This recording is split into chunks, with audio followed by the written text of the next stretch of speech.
बृहस्पति, शनि और चंद्र कंजक्शन को हम लगातार डिस्कस कर रहे हैं। इस वीडियो में अब नवम भाव के बारे में विचार करेंगे। मान लो आपके नवम भाव में ये कंजक्शन बन रहा है, तो ये कंजक्शन आपको लोगों के प्रति काफी ज्यादा परोपकारी बनाता है, समाज में अच्छा मान सम्मान आपको दिलाता है। साथ साथ में यहाँ पर चंद्रमा है। चंद्रमा होने से आपके विचारों में दृढ़ता और एक बहुत ही ज्यादा भावनात्मक लगाव की स्थिति देखने को मिल सकती है। अब चंद्रमा क्योंकि शनि के साथ है, तो शनि के साथ होने से यहाँ कभी कभी रिश्तों के साथ थोड़ी सी अनबन भी देखने को मिल सकती है, स्पेशली अपने माता पिता के साथ। अगर यहाँ राहु या केतु का प्रभाव होगा तो ये अनबन और भी ज्यादा गहरा सकती है। यहाँ पे इस प्रकार का जो जातक होगा, अब वो काफी ज्यादा पढ़ा लिखा हो सकता है, बहुत ही विद्वान व्यक्ति हो सकता है, वो अपने धर्म और दर्शन को बहुत ज्यादा प्रायोरिटी देगा। ऐसा जातक बहुत ज्यादा धार्मिक रूप से उन्नति पाएगा। आध्यात्मिक रूप से भी ऐसे जातकों को डेवलप होने के काफी ज्यादा चांसेस मिल जाते हैं अपनी लाइफ में। इस प्रकार का जातक जहां भी जाएगा वो अपने धर्म का अच्छा प्रचार करेगा, अपनी संस्कृति को बहुत ज्यादा प्रायोरिटी देता हुआ नजर आएगा।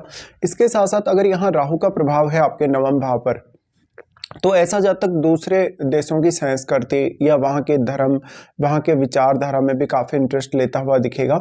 अब आपको ये देखना होगा कि यहाँ पर जो तीन ग्रहों का कंजक्शन है, ये तीनों ही ग्रह आपके चार्ट में कौन कौन से भावों को रिप्रेजेंट करते हैं। जैसे आपके चार्ट में मान लो शनि हो सकता है किसी भी भाव को रिप्रेजेंट कर रहा है, बट उस भाव को लेके आप अपनी लाइफ में काफी स्ट्रिक्ट रहेंगे। इसी तरीके से चंद्रमा और बृहस्पति अगर यहाँ दोनों आपस में ज्यादा क्लोज हो तो ये कंजक्शन आपके लिए ज्यादा फेवर कर सकता है। साथ में यहाँ बृहस्पति का अच्छा होना बहुत ही ज्यादा जरूरी है। अगर नेचुरली भी देखा जाए या कालपुरुष के हिसाब से भी अगर देखा जाए तो बृहस्पति नवम भाव के कारक ग्रह हैं, इसलिए बृहस्पति अगर यहाँ वेल प्लेस्ड होंगे तो आपको आध्यात्मिक मार्ग पर आगे बढ़ने या धार्मिक रूप से अपने आप को डेवलप करने में काफी हद तक मदद मिलेगी। और ऐसा बृहस्पति आपके लिए काफी मान सम्मान भी लाएगा, भले ही तो आप अपनी कंट्री में रहें चाहे किसी दूसरी कंट्री में जाएं या किसी दूसरे स्टेट में या सिटी में रहें। इस प्रकार का कंजक्शन आपको यात्राओं के मामले में काफी ज्यादा अच्छी स्थिति देता है, जहां पर आप काफी ज्यादा तीर्थ स्थलों की यात्राएं करते हैं या आध्यात्मिक या धार्मिक यात्राएं अपने जीवन में करते हैं। तो इस प्रकार का जो जातक होगा मानसिक रूप से बहुत दृढ़ हो सकता है, वो अपने ज्ञान को लेके, अपनी विचारधारा को लेके भी काफी ज्यादा दृढ़ होकर सामने आ सकता है। अब यहाँ पर आपके लिए महादशा भी बहुत इंपॉर्टेंट रोल प्ले करेगी, भले ही आपको चंद्रमा की महादशा हो, शनि की हो या बृहस्पति की हो। ये कंजक्शन आपको विदेश यात्रा करने या विदेश में सेटल होने में भी काफी ज्यादा सपोर्ट करेगा। दूसरा जो सबसे बड़ा आपको इसका फायदा मिलता है वो मिलता है आपकी हायर स्टडीज को लेके।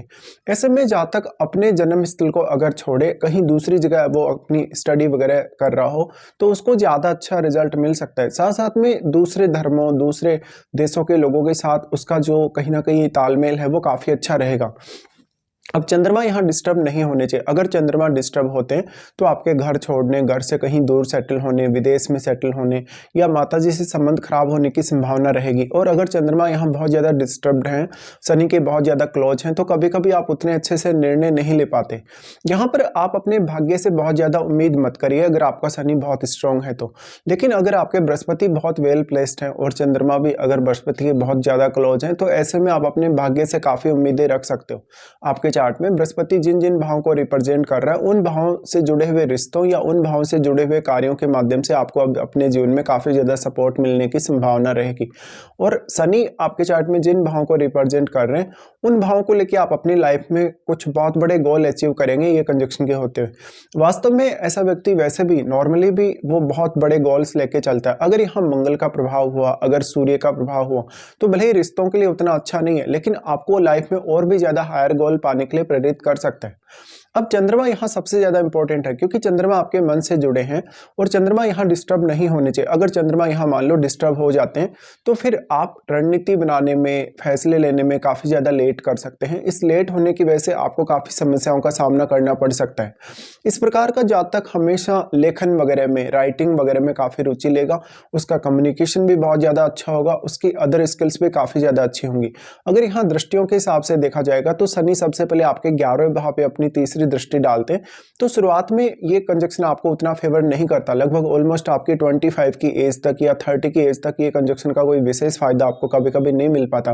हालांकि इसके लिए ये जरूर देख लीजिए कि शनि आपके चार्ट में कौन कौन से भावों को रिप्रेजेंट कर रहे हैं, क्योंकि ऐसा शनि आपको काफी कर्मठ बनाएगा और एक बहुत ही सही विचारधारा को फॉलो करने के लिए प्रेरित करेगा, सही मार्ग पर आपको चलने के लिए प्रेरित करेगा।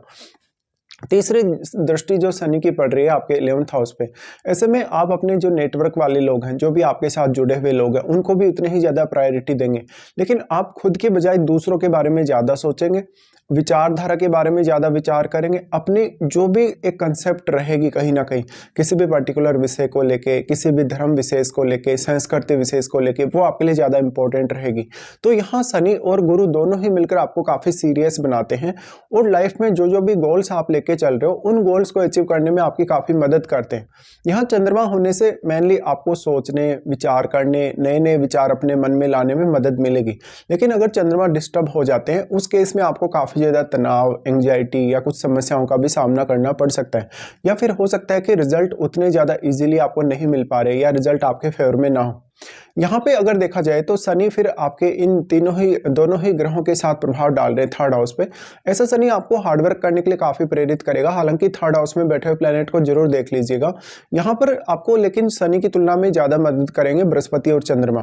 तो बृहस्पति और चंद्रमा अगर 9th हाउस में बहुत वेल प्लेस्ड हैं या दोनों बहुत ज़्यादा क्लोज हैं, ऐसे में आपकी कम्युनिकेशन स्किल्स, आपकी लर्निंग की स्किल्स और आपकी अन्य जो भी नेचुरल स्किल्स हैं उनके मामले में ये दोनों ही ग्रह आपको ज़्यादा योगदान दे सकते हैं शनि की तुलना में। बट शनि का प्रभाव जो आपके 3rd हाउस पे होगा तो आपकी मेहनत, आपका हार्डवर्क सही डायरेक्शन में होने के चांसेस होंगे। साथ साथ में लाइफ में आपको प्रोग्रेस करने या जीवन में आगे बढ़ने की अपॉर्चुनिटीज काफ़ी ज़्यादा ही मिल सकती हैं। इस प्रकार से देखा जाए तो अब 3rd हाउस में बैठे हुए ग्रह का रोल काफ़ी इंपॉर्टेंट होगा। मान लो अगर 3rd हाउस में बैठा हुआ ग्रह चंद्रमा के साथ या बृहस्पति के साथ अगर मित्रवत हो तब आपको ज़्यादा फायदा मिलेगा शनि की तुलना में। बट अगर शनि के साथ वो प्लैनेट मित्रवत है तो वो जरूर आपको हार्डवर्क करने में मदद करेगा। लेकिन अब वो किस प्रकार का ग्रह है और किस प्रकार का संबंध वो बृहस्पति के साथ या चंद्रमा के साथ भी रखता है, इस हिसाब से देखा जाए तो आप ये भी देखिए कि आपके 3rd लॉर्ड आपके चार्ट में कितनी मजबूत स्थिति में, या इन तीनों में से ही आपका कोई 3rd लॉर्ड तो नहीं है। देखिए ये कंजक्शन आपको देश विदेश की, इधर उधर की काफ़ी ज़्यादा यात्राएं करने के लिए प्रेरित करेगा। तो हमेशा कोई ना कोई पर्पज़ के लिए आपकी यात्राएं होती रहेंगी। तो ये बहुत ही मुश्किल है कि आप बहुत लंबे समय तक किसी एक स्थान पर टिक कर रहें या कहीं ना कहीं आप बहुत ज़्यादा वेल सेटल्ड रहें। ऐसे में आप जब भी अपना कोई भी परमानेंटली स्थान चुनते हैं, मेनली आप लगभग 40 की एज के बाद अगर देखते हैं कि आपको कहाँ सेटल होना है तो आपको लेट एज में ही सेटलमेंट लेना चाहिए इस प्रकार की स्थिति की वजह से। और अगर इनकी महादशा आपको आ रही हो तब आपको और भी ज्यादा सोच समझकर लेने की आवश्यकता होगी। उसके बाद शनि प्रभाव डाल रहे हैं 6th हाउस पे। देखिए 6th हाउस पे जब शनि प्रभाव डालेंगे यहाँ वो आपको काफी सपोर्ट करेंगे। भले ही वो आपको बहुत ज्यादा कहीं ना कहीं रिजिड बनाते हैं, कहीं ना कहीं काफी ज्यादा सीरियस बनाते हैं अपनी लाइफ में, लेकिन मेनली इस प्रकार का शनि कैरियर को लेकर आपकी काफी मदद करेगा। आपके जीवन में जो जो भी व्यवधान आए हैं, जो जो भी समस्याएं आ सकती हैं आने वाले समय में, उनके लिए शनि आपको काफी कठोर बनाएगा। और क्योंकि चंद्रमा शनि और बृहस्पति के साथ ही बैठे हैं इसलिए मानसिक तौर पे ऐसा शनि आपको काफी दृढ़ बनाएगा। आपको छोटी उम्र से ही शनि इस प्रकार के प्रभाव दिखाएगा जहां पर आप मानसिक तौर पे काफी ज्यादा दृढ़ अपने आप को महसूस करें, बहुत ज्यादा कहीं ना कहीं डिसिप्लिन में अपने आप को लेके आए। तो ऐसा जब तक अपने कैरियर, अपनी डेली लाइफ के प्रति, अपने रूटीन के प्रति काफी सीरियस रहेगा, जितना आप अनुशासित रहेंगे, डिसिप्लिन में रहेंगे, उतना ज्यादा आपके कैरियर में बेहतरीन स्थिति होने के चांसेस होंगे। अब यहाँ पर आपको देखना होगा 6th हाउस में बैठे हुए प्लैनेट को, क्योंकि 6th हाउस में बैठा हुआ प्लैनेट भी आपके लिए उतना ही ज्यादा इंपॉर्टेंट है। तो शनि का जो प्रभाव आपके 6th हाउस पर है, अब 6th हाउस में बैठा हुआ प्लैनेट आपकी यहाँ काफी हद तक मदद कर सकता है अगर वो शनि के साथ मित्रवत हो। बट मेनली हम यही मानते हैं कि 6th हाउस में कोई भी अगर क्रूर ग्रह होगा तो वो ज्यादा आपकी हेल्प कर पाएगा। बट आप देखिएगा अगर कोई शुभ ग्रह भी है तो वो आपके चार्ट में कौन कौन से भावों को रिप्रेजेंट कर रहा है। इस प्रकार का जो शनि होगा वो आपको आने वाली समस्याओं के लिए हमेशा अलर्ट रखेगा। और क्योंकि बृहस्पति और चंद्रमा शनि के साथ है इसलिए आपको कोई भी प्रकार की समस्या का हल निकालने में ये दोनों ही ग्रह शनि के साथ होते हुए काफी मदद भी करेंगे इस केस में। लेकिन आपकी महादशा अगर शनि की हो तो आपको कैरियर में सफलता मिलने के चांसेस ज्यादा होंगे। भले ही आप अपने परिवार को बहुत ज्यादा समय नहीं दे पा रहे, मैरिज में बहुत ज्यादा समय नहीं दे पा रहे, लेकिन इंडिविजुअली आप अपने आप को बहुत ज्यादा प्रायोरिटी देंगे इस केस में। अब आपको देखना होगा कि बृहस्पति और शनि आपस में दोनों कितने ज़्यादा क्लोज हैं।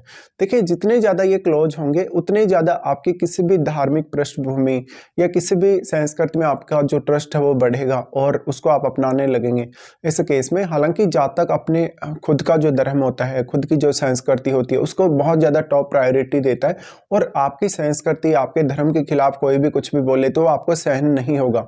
लेकिन जब बात आती है करियर में आगे बढ़ने की और लाइफ में कुछ बहुत बड़ा अचीव करने की, तो आपको बृहस्पति और शनि काफ़ी हद तक मदद करेंगे। अगर शनि यहाँ वक्री होकर बैठे हो तो शनि आपके लिए और भी ज़्यादा फेवरेबल हो जाते हैं। इसके साथ साथ आपको विचार करना होगा अन्य वो ग्रह जो यहाँ प्रभावित कर पा रहे हैं आपके 9th हाउस को। अगर हम बृहस्पति की दृष्टियों के हिसाब से विचार करेंगे तो बृहस्पति सबसे पहले आपके लगन को प्रभावित करते हैं।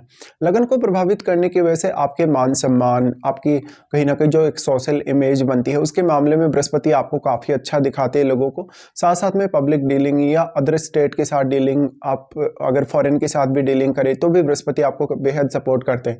मेनली इस प्रकार का बृहस्पति आपको कम्युनिकेशन में भी काफ़ी मदद करेगा, क्योंकि वो लगन और 3rd हाउस दोनों को कनेक्ट कर रहा है। तो ऐसा बृहस्पति चंद्रमा के साथ होते हुए आपको हार्डवर्क करने में भी काफ़ी ज़्यादा हेल्प करता है।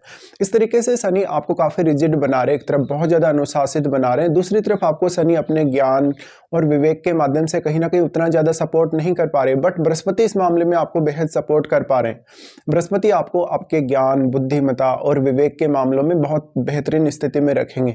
इसके साथ ही अगर चंद्रमा यहाँ बृहस्पति के ज़्यादा क्लोज हुआ तो मेनली आपका कम्युनिकेशन स्किल्स और आपका नेचुरल स्किल्स बहुत ज़्यादा डेवलप होने के चांसेस हैं। अब मेन बात यह है कि इन तीनों ग्रहों के कंजक्शन के होते हुए यहाँ पर बृहस्पति आपको मेंटली और फिजिकली बहुत ज़्यादा बैलेंस में लाने में आपकी मदद करेंगे, और शनि चंद्र के होते हुए जो यहाँ पर मानसिक तौर पे आपके ऊपर बहुत ज़्यादा दबाव आप महसूस करते हैं, उसको भी एक संतुलन में लाने में बृहस्पति काफ़ी हद तक मदद करेंगे। और बृहस्पति आपको ये एहसास दिलाएंगे कि आपके लिए सही क्या है या गलत क्या है। उसके बाद क्योंकि बृहस्पति यहाँ चंद्रमा के साथ ही आपके 3rd हाउस को प्रभावित करते हैं, तो जैसा कि मैंने बोला बृहस्पति यहाँ रिश्तों के लिए भी काफ़ी अच्छी स्थिति लाएगा। आपके अपने रिलेटिव्स के साथ, भाई बहनों के साथ, पड़ोसियों के साथ, भले ही आप उनसे दूर जा रहे हैं या दूर रह रहे, लेकिन उनके साथ आप अच्छे से कॉन्टेक्ट में रहेंगे और अपनी कम्युनिकेशन पे, अपने सेल्फ एफर्ट पे आप ज़्यादा से ज़्यादा ध्यान दे सकेंगे। और बढ़ती उम्र के साथ साथ अपने अंदर एक बहुत अच्छी मैच्योरिटी देखेंगे आप। तो 40 या 45 की एज के बाद आप अपने जीवन में अपने आप को बहुत ज़्यादा एक हायर स्तर पर पाएंगे हमेशा ही। और जो भी आपने गोल्स लेके चले हुए हैं, आप जो भी आपने टारगेट लिए हुए हैं, उन टारगेट्स को आप इजीली अचीव कर पाएंगे। लेकिन यहाँ शनि का भी अच्छा होना जरूरी है। अगर शनि वक्री हो जाए तो ज़्यादा अच्छा है, अगर चंद्रमा शनि के बहुत ज़्यादा क्लोज न हो तब भी आपके लिए ज़्यादा अच्छा होगा। इस तरीके से अगर देखा जाएगा तो बृहस्पति उसके बाद आपके 5वें भाव को प्रभावित कर रहे हैं। अब देखिए वो शनि के साथ बैठे हैं, तो आपके जो पास्ट कर्माज होंगे कहीं ना कहीं आपके भाग्य में, उनका रोल काफ़ी इंपॉर्टेंट होगा। तो आपका पास्ट कर्माज भी आपके साथ जुड़ जाता है जब भी आप कोई भी प्रकार का कार्य करते हैं या किसी भी प्रकार से अपने करियर को देखते हैं। इस प्रकार का बृहस्पति आपको फैसले लेने में अब काफ़ी मदद करेगा, क्योंकि लगन और 3rd हाउस को भी वो यहाँ कनेक्ट कर रहा है 5वें भाव से। हालांकि 5वें भाव में बैठे हुए प्लैनेट को जरूर देखिएगा। अगर 5वें भाव में आपके राहु या केतु जैसे ग्रह नहीं हो तो मोस्टली ऐसा बृहस्पति आपके लिए काफ़ी सपोर्ट लाएगा। साथ में अब बृहस्पति वक्री नहीं होने चाहिए। अगर आपके बृहस्पति वक्री नहीं है, अगर बृहस्पति बहुत अच्छी स्थिति में यहाँ बैठे हैं, तो बृहस्पति अकेले ऐसे ग्रह हो सकते हैं जो आपको यहाँ काफ़ी मदद करेंगे लगभग आपके प्रत्येक कार्य में। तो अब शनि के यहाँ होने से जो आपको बहुत ज़्यादा हार्डवर्क करना पड़ता, जो आपको बहुत ज़्यादा लिमिटेशंस देखनी पड़ती, या जहाँ पर बहुत ज़्यादा अपनी लाइफ में आप रेस्ट्रिक्शंस देखते हैं, वहाँ पर आप इजीली हल निकाल सकते हैं, वहाँ पर आप अपने फैसले खुद ले सकते हैं। इस प्रकार से ये कंजक्शन आपको एक आत्मनिर्भर बनने की तरफ काफ़ी तेज़ी से आगे बढ़ाएगा। लेकिन मैरिज होने के बाद भी कहीं ना कहीं आपका जो मैरिड लाइफ का जो सुख है, हो सकता है उसमें कमी आपको कुछ महसूस हो। लेकिन इसमें 7वें भाव में बैठे हुए ग्रह और आपके सप्तमेश काफ़ी ज़्यादा ही मैटर करेंगे। बट स्त्रियों के केस में देखा जाएगा तो क्योंकि उनके केस में जो जुपिटर है उनके हस्बैंड को रिप्रेजेंट करते हैं, इसलिए आपके मैरिज होने के बाद आपका जो हस्बैंड होगा या आपका जो पार्टनर होगा वो बहुत ज़्यादा आपको कुछ नया सीखने में मदद करेगा या लाइफ में कोई बहुत हायर गोल को अचीव करने में मदद करेगा। तो इस हिसाब से ये कंजक्शन थोड़ा आप विचार कर सकते हैं जब भी इन तीनों का ही कंजक्शन आपके 9वें भाव में बन रहा हो चार्ट में।